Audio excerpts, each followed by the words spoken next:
Hello, everyone. Welcome to Pearl's Politics. Pearl's Politics is back, and I am Pearl. All right. All right. Thank you for joining me. And if you're not joining me, you can always watch this show later. For those of you who have not watched the show before, Pearl Top Politics is a show that I ran from the beginning of the election. What was that, 2016?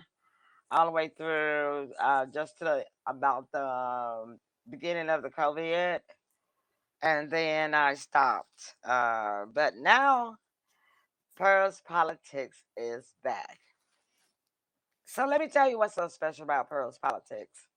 What's special about Pearl's Politics is that I make it plain for you, and I put some fun in politics. All right. Politics, when we listen to it on the news, it is so boring. Boring, boring, boring, right? Half of us don't know what they're talking about, and they use such terminology that we can understand. So I just break it down for the folk, okay? I break it down for the real folk in living color.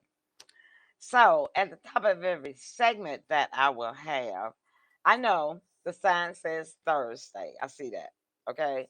I see that. And I'm gonna tell you what happened. I was so excited to be back with Pearl's Politics that I put in the wrong date. Normally, for the past 3 years, I broadcasted on Wednesday nights, and that's what happened. I put in Wednesday night when I really meant to schedule the show rather, for tomorrow night.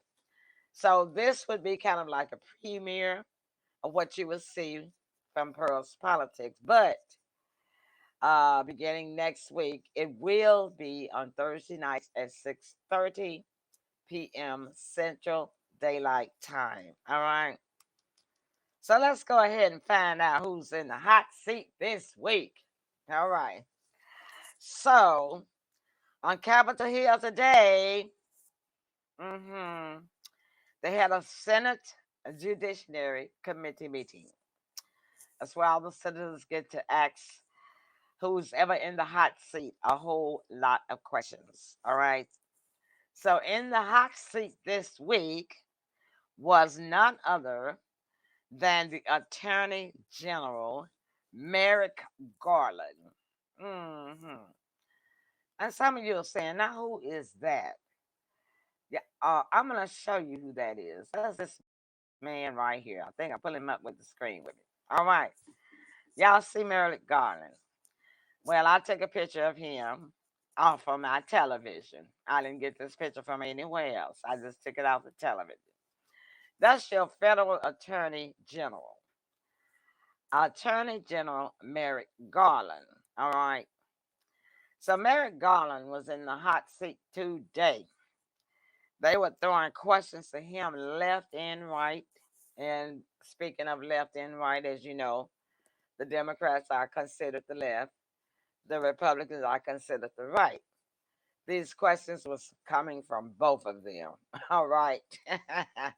That's right, coming from both of them. Both of all senators. Okay, so he didn't get away from anybody.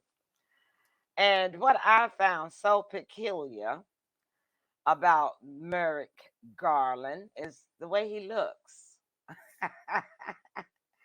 I looked at his ears and I said, now, are those his real ears? All right. And y'all know how I love space, right?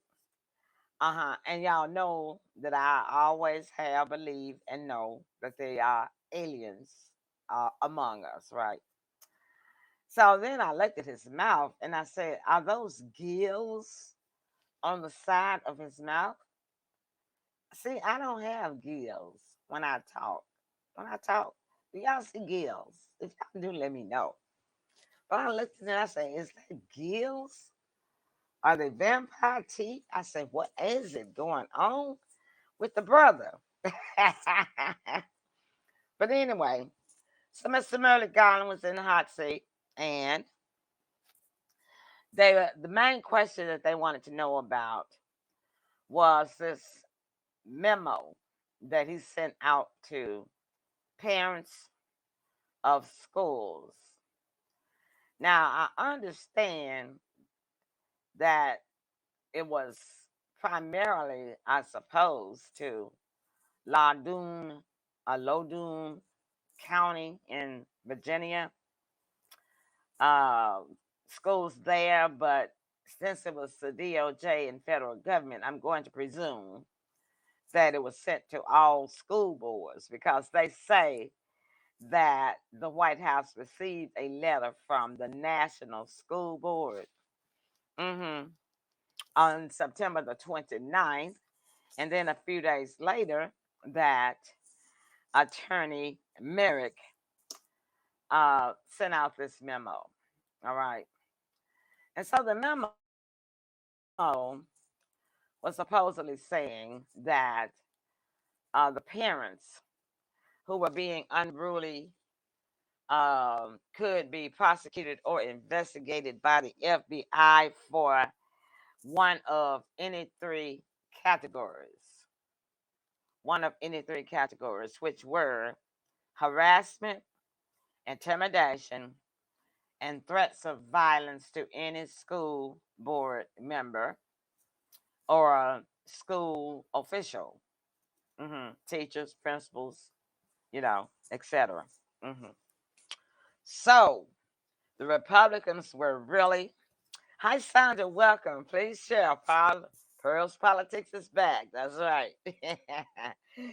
I'm glad that you tuned in. I hope you saw a picture of who was in the hot seat this week.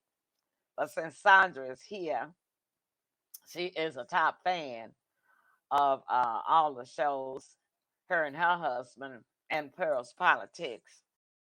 So welcome back. Yes, I'm back to put the fun back in politics again. This is who was in the hot seat this week.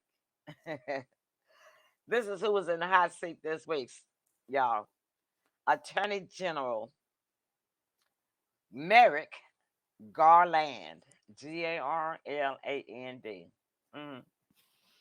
And so he was getting it hit really hard from the Republicans about this memo that he sent out to school boards across the nation to parents who are being unruly or harassing or threatening or intimidating school board members or school officials, meaning principals, teachers, staff, over issues such as mask mandates and um, any decisions that they don't like that the school board has put in place. Okay. And I guess you may have seen the clip where this gentleman was being handled pretty rough by, I don't know whether they were policemen, security guards, FBI, whom, at this town hall meeting in Virginia.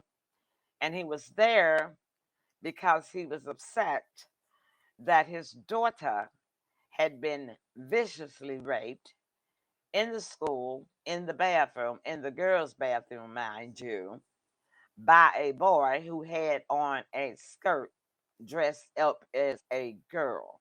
hmm And then what was so upsetting to him was he said that the school board lied to him and about the incident. It's in all the papers, it's on all the news that no such event occurred at the school. So naturally, he would be upset. You know what I'm saying? Hey, Dr. Chase. Dr. Chase, you're in pain. She says, keep her in prayer. She, you been in Pep Hospital? Oh, my darling. Yes, ma'am. I would definitely call you and pray with you. I'll let you rest tonight because if you're in pain, if you're like me, you don't feel like talking right now. But I'm going to call you tomorrow, okay? We'll pray together. God bless you. Y'all pray for her, okay? All right. And so you can't blame this man from being upset about his daughter being raped. and this student, boy student, not being punished.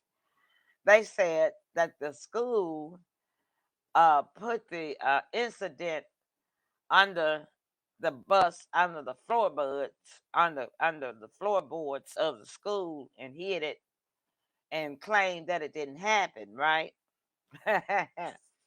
Then this boy that did this vicious, um, terrible thing to this young student, this young girl, went on to do it at another school. Yeah. So look, I'm a parent. Some of y'all out there are not parents. Some of y'all are parents. Some of y'all are grandparents. Some of y'all are great great grandparents. I do not see any problem. Of course, that man is going to be angry. And when you are angry, yes, you are going to say things. And when you are angry and hurt, yes, you're going to shout. Especially if people pretend like they're not paying you no attention. Especially if people pretend like they are more important than you just because they're sitting on some board, right? So, because see, so now, because of that incident and other incidents, they say that the principals, the school board members, teachers are being harassed, intimidated, and have received threats of violence from opposing parents who do not agree with the policy that they issue and has in effect at these schools. So, the National School Board wrote a letter to the White House on September the 29th, complaining that there have been a high number of incidents nationwide, and they wanted the White House to do something about it. So they say about 3 days later is when this letter comes out from Attorney General Merrick Garland, with the DOJ, Department of Justice letterhead on it, informing parents of schools and anyone, uh, not necessarily parent, but anyone who harasses, intimidates, or give threats of violence to school board members, principals, teachers, staff, etc., could now be prosecuted or investigated by the FBI. So, the question that the Republicans had for him was, why would he send such a threatening letter out to a parent in the first place? Senator Cruz put it best. He says, did you not stop to think how chilling this letter would be when parents received it? Like that like now the government can prosecute them just for voicing their opinion in a school board meeting? Huh? That's what they were asking him. Well, of course, they did not get any answers from Attorney General Merrick Garland.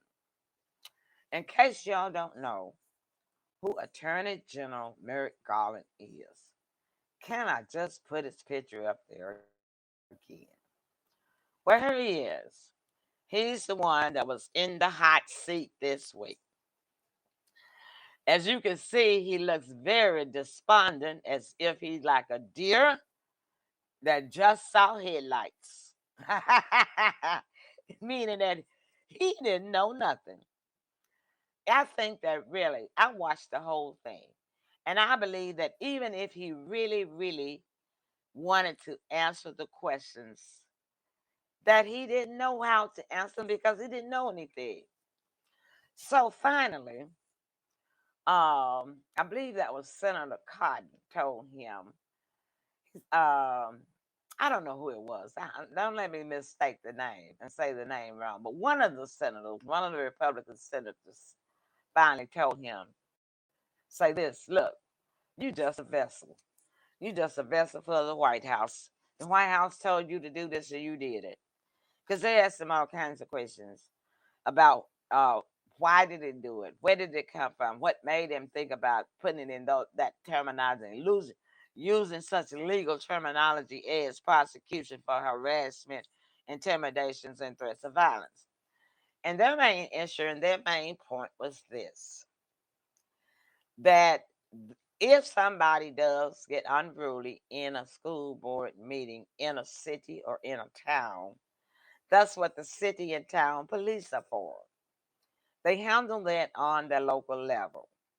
So the question the Republicans had was, why does the federal government has to issue a letter to parents of school um, informing them that if they shout too loud or curse somebody out in a school meeting, that it is now considered as harassment, intimidation. Mhm. Not to mention if they threaten. Now, I agree with people are not supposed to be harassed. I agree with people are not supposed to be intimidated by other people or a person. And I know for sure that nobody should be threatened with threats of violence. But on this hand, I agree with the Republicans. Now, I don't take sides when I report and do my politics. I step my foot on both parties, okay? But on this point, I agree with the Republicans because this is the kind of stuff that can be handled at a local level. And the main thing they was telling the FBI, telling Attorney General Merrick Garland was, look, the FBI got much more important things that they could be addressing and fixing rather than getting involved with local and town school board meetings. Amen, somebody. Well, I had to agree with them on that. And it made so much sense, y'all, that now the National Board Association, School Association Board, has withdrawn their letter. They've withdrawn their complaint letter because now they realize that this was really just a step too far. But they were saying the Republicans were on the hot seat on Attorney General saying, look, the National School Board has withdrawn their letter saying that they regret that they ever, took it that far to the White House. And say, but they say, but yet you still would not say that you're going to withdraw this letter, this memo from his desk that says that people may still be prosecuted. Okay, does that make sense, y'all? Does that make sense at all? No, it doesn't. And see, listen, I've been a parent. My son now is 50 years old. But when my son was in junior high school, but the principal, it was my son and his best friend went into another neighborhood. You know how teenagers are. They don't care where the girl is, especially boys, they're going to go and try to court, right? So they went over into this other neighborhood, not far from the school they attend. So at this particular time, local towns, you got maybe, you got a community on the south, north, east, and west sides of the school, right? Which is their own little community, right? So my son and his best friend went over into this neighborhood south of the school to see some girls one evening, and they got jumped, beat up. So of course, I went up to the school because I asked my son the 2 days later, well, what did the principal do? He said nothing. I said, did you go and report? He said, yes, ma'am. I said, did you tell them who it was? Did y'all tell him who it was? He said, yes, ma'am. I said, then what happened to the boys? He said, nothing. So me and the parent, the mother of his best friend, we marched up to the school, and yes, we were angry. But we didn't start out angry. We wanted to know, we talked really civil and professional to this principal. Mind you now, she is a newly appointed principal during this time, one of the first women, to hold the position of principal. And the word was that she was the girlfriend of the what do you call it, the school superintendent. So she felt like she could do anything she wanted to do. So see, when you know the facts behind people's stories that you grow up in a town with, the government don't know about stuff that we know about. The government don't know about stuff that you know about somebody. Amen. So we started out talking nice and professional to her, courteous, but she makes a smart and snide remark about she didn't have to suspend anybody because we were telling her those boys need to be suspended because they went to the same school. So she was telling us that she didn't have to suspend anybody. Uh, that was the wrong thing to say to the pearls. I told her, look, you getting paid with taxpayer dollars. You getting paid with federal funding. You getting paid with state funding. Some of it. All right. Because if you wasn't getting paid for state funding, you couldn't use teachers couldn't go to college for credit that they have done their teaching for years of credit. You know what I'm saying? And so I told her, look, you do not want to mess with me. I told her, I said, because I can be your worst nightmare. So based on the standards of Attorney General Merrick's DOJ letterhead memo, that would have been considered, that remark that I made to that principal would have been considered as a threat of violence, or could have been. It could have been considered as intimidation. It could have been considered as harassment. But see, when people say something to somebody that they know in their community, they know the whole story. They know this person like the back of their hand, front and back of their hand. A.G. Merrick Garland don't know that person. They don't even know. They don't know neither one of them. So why you gonna butt into something you don't know anything about? So anyway, he was in the hot. That's who was in the hot seat this week, y'all. And I don't know if he's gonna be if I think the judiciary hearing was just one day. I watched it all day long. hmm About I think it was about went on about 6 hours, but with breaks in between. But anyway, I will be keeping up with what happens to this DOJ memo and AG Merrick Garland as to whether or not he's going to uh, recall that letter or what. I will let y'all know next week. The next thing I want to talk about is immigration. All right. So they're talking about that there's a terrible situation. We got so many immigrants coming in. And I've seen the clips, they're hiding in trains. They're even hiding in the new cars, y'all. You know how the train have these new cars, racks of new cars on the train, traveling from, state to state. They say they were hiding in the new cars. Well, my question is, why in the heck were the cars locked in the first place? Those cars have been locked. So I told y'all I put the fun in politics. So anywho, they're saying that the Republicans are angry and upset with the Democrats and Joe Biden about this immigration issue and the borders because they're saying that they are bringing in the criminals are coming in and they are bringing in COVID with them. They have not been, they don't know whether they got COVID or not, whether they've been vaccinated or not. Blah blah blah blah blah. The last. Okay. Well, okay. I'm gonna have a solution for them. If they're gonna come in, why don't you vaccinate them at the border? Mm, yeah, that could be a requirement. You come across here, let's get a vaccination. Okay, so that would take care of the COVID issue as to whether or not about them bringing in the COVID with them.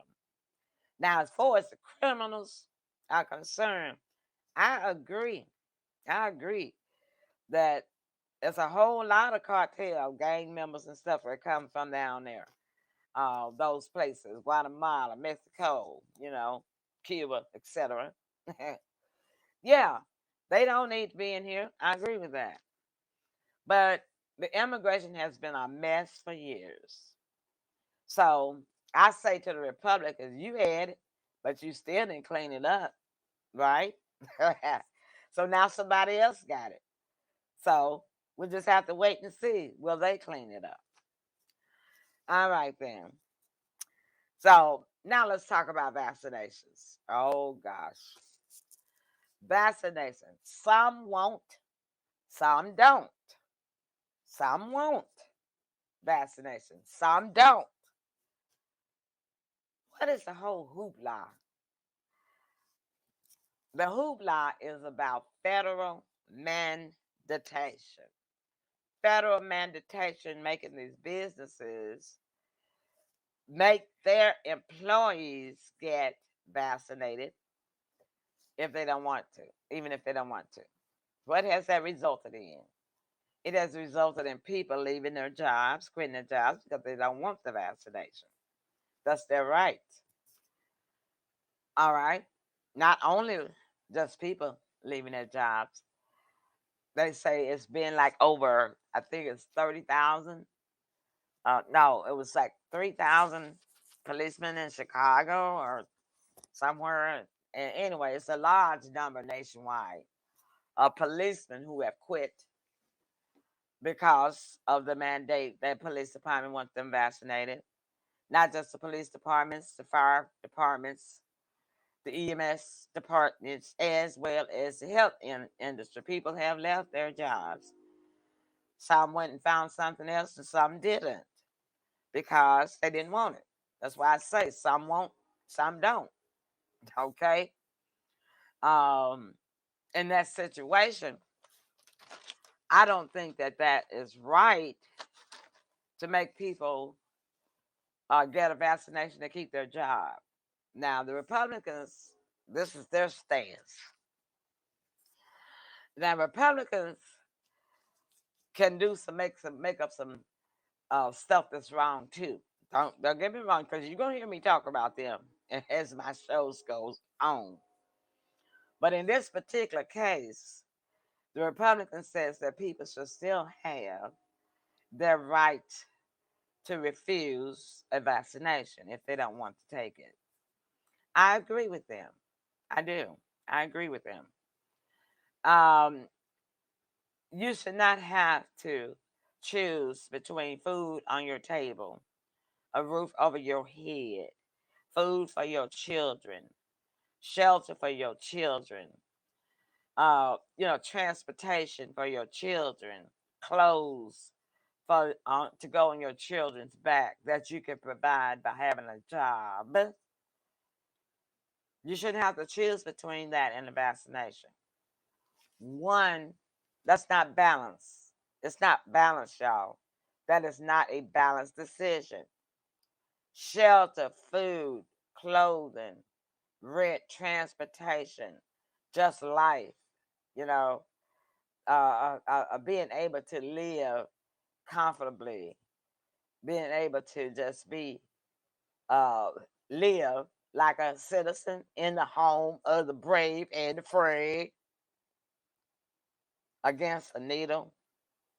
That's not a balance. That's not balance.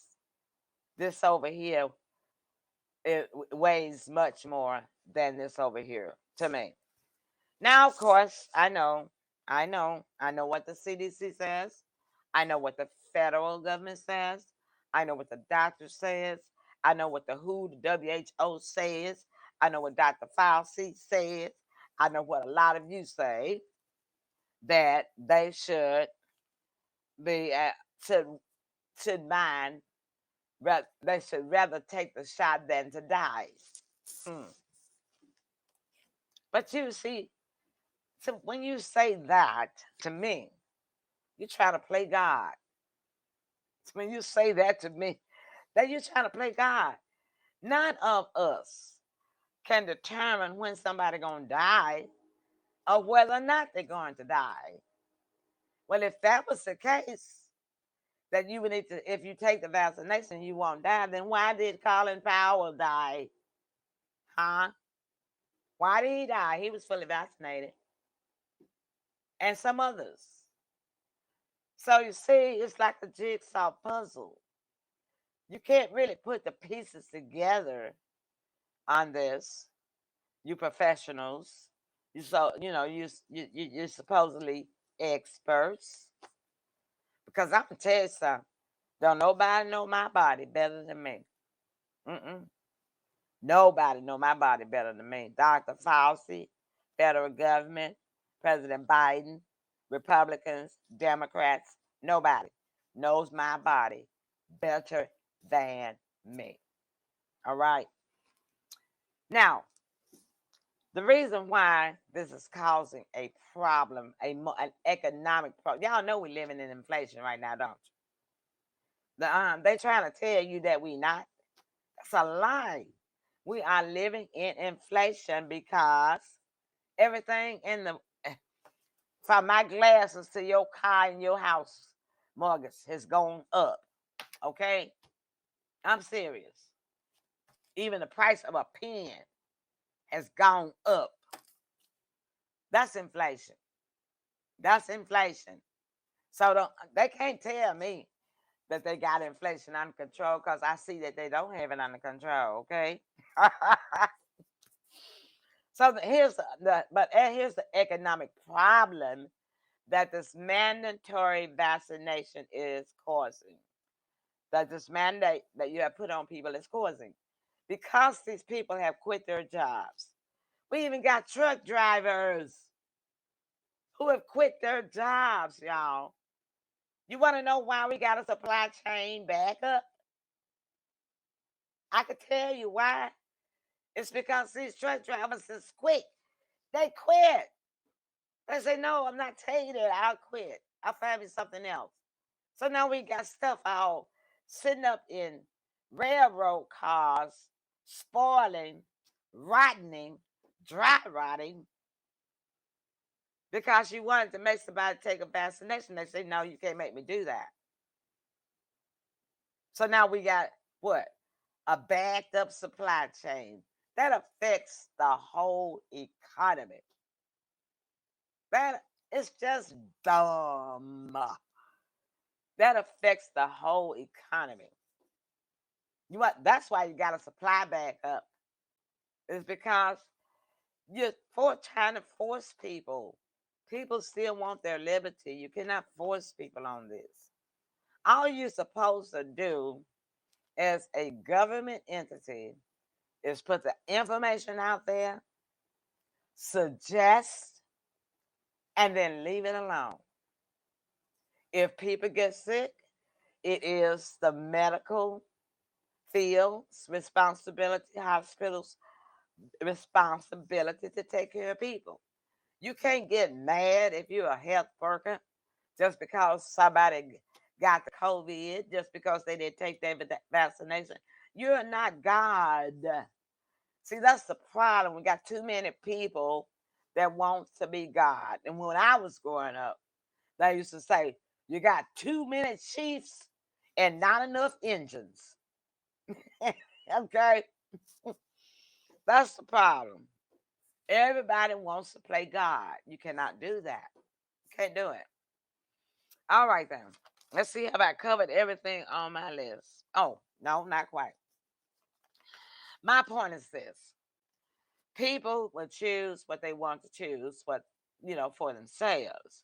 But one thing I do know for sure concerning this COVID vaccination situation, argument, disagreement, agreement, negotiations.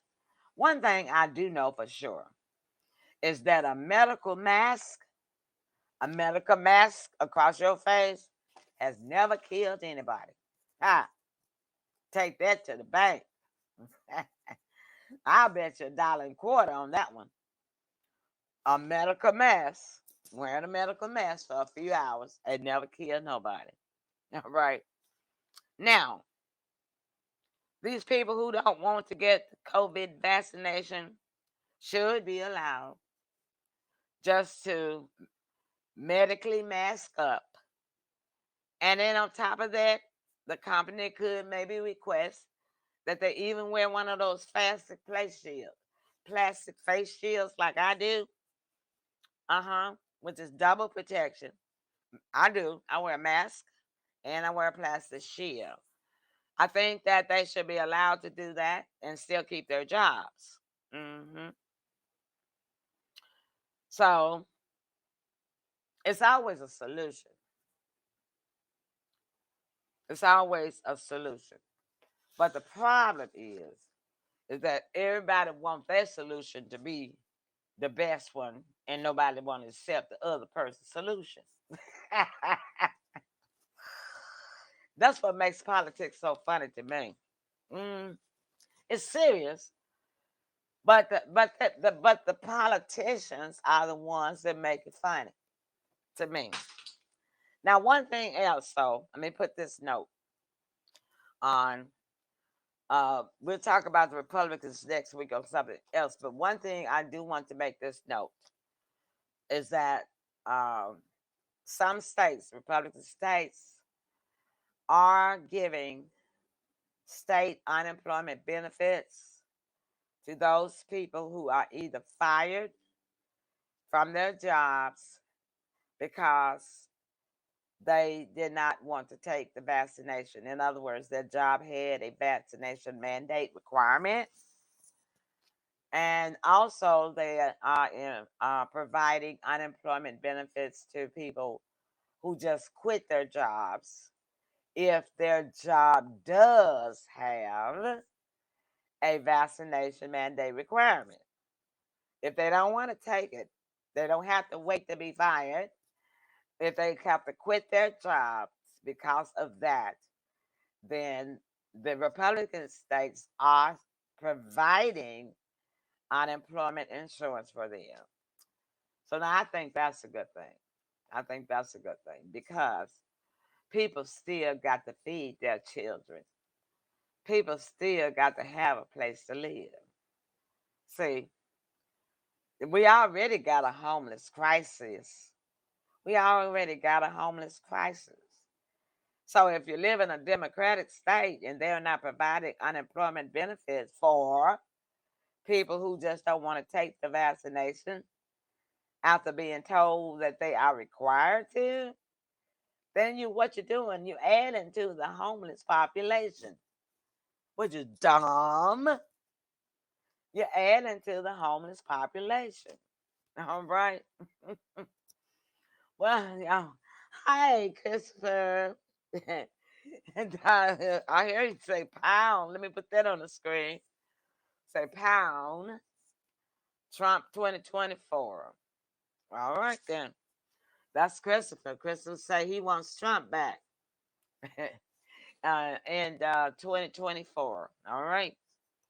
So listen, y'all, that's my time. Please be sure to tune in with me every week on Pearls Politics.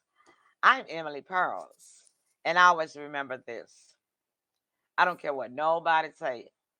I don't care what nobody tell you. You have free thought. Free thought is a philosophy, and it is not a policy. Free thought, think about this now. Your free thought is a philosophy. Okay? It's nobody's policy. All right? You got that from Emily Pearl. Spread the word, find the birds. That's my time. I'll see y'all next week. Thursday, 6:30, right here.